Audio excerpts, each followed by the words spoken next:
trouble in mind, I'm blue.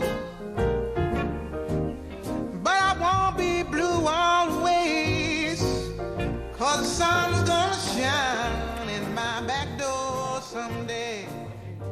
Bonjour Brigitte Fanny. Borderline, Oui. C'est un terme qui est d'actualité, souvent utilisé d'ailleurs à tort et à travers, mais qui désigne une réalité médicale. D'ailleurs, 3-4% même, je crois, de la population souffrirait en France de ce trouble de la personnalité. On en parle aujourd'hui parce qu'il y a un livre qui vient de sortir sur le sujet et qui nous éclaircit. Exactement. Alors, vous l'avez dit, c'est un terme courant, un anglicisme courant dans la... Qu'est-ce que j'ai dit, moi, qui nous éclaircit? N'importe quoi. Changer de couleur. Non, pas changer de couleur, Oui, mais enfin, on va pardon. peut-être changer d'opinion sur ce terme qui est un peu galvaudé, parce qu'effectivement, une dispute dans un couple, une dispute au bureau, une réaction un peu imprévisible, et vous êtes catalogué de borderline, c'est-à-dire de personnalité limite. Alors, dans le langage médical, évidemment, ça a un sens. Alors, c'est vrai que les personnalités borderline se laissent souvent déstabiliser par leurs émotions. Ce sont des personnes hypersensibles, vulnérables, qui peuvent avoir, voilà, par leur impulsivité, peut-être des colères un peu fréquentes, et elles souffrent souvent d'un sentiment d'abandon, d'un manque d'estime de soi.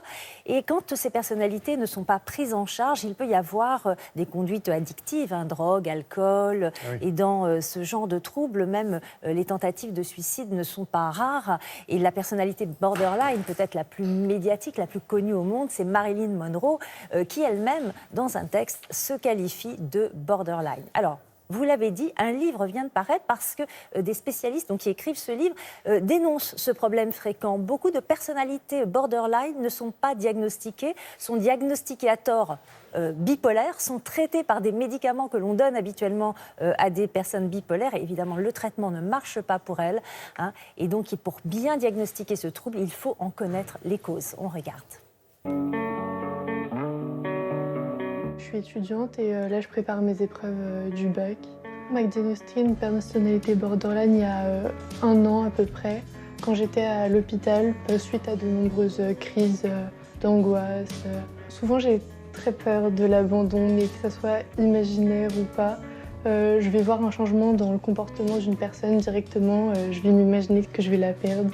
Et aussi niveau frustration, quand quelque chose qui ne va pas se passer comme j'ai envie, il va y avoir des montées de colère très très violentes, où je vais tout casser, ou alors je vais taper dans les murs, mais ça retombe très vite.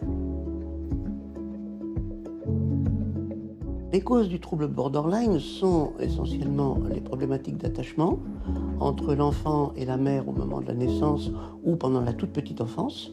Puis une deuxième cause, c'est un environnement insécure, fait de violence, dont l'enfant est témoin ou victime. Et la troisième cause, c'est l'abus sexuel dans la petite enfance.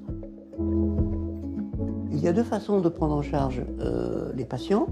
Une approche médicamenteuse, mais qui ne marche pas très longtemps, parce que même les antidépresseurs, au bout d'un certain temps, ne font plus d'effet. Et puis il y a une deuxième action qui est la plus efficace, c'est la psychothérapie. Bon, Pauline, comment vous vous sentez en ce moment-là, ici, tout de suite? C'est essentiellement de désactiver les souvenirs traumatiques qui empoisonnent sa vie au présent et qui lui font désespérer d'un futur possible. Vous êtes comment par rapport aux pulsions de colère? J'ai du mal à les contenir, même les moments d'angoisse, parfois quand ils viennent, j'arrive pas du tout à me contrôler. On est toujours 3 en psychothérapie avec un borderline. Il y a le patient adulte, avec le thérapeute, et on parle de l'enfant. Et c'est en parlant de l'enfant qu'on apaise toute la misère résiduelle et que petit à petit, la personne prend sa place, parce que c'est l'objectif essentiel, prendre sa place dans la société. La psychothérapie, ça m'a beaucoup aidée. Je vois qu'il y a des progrès et qu'il y a sur certains points, j'arrive à mieux me maîtriser. J'ai quand même réussi à reprendre une scolarité normale. J'ai retrouvé une vie quasiment normale. Bon, quasiment.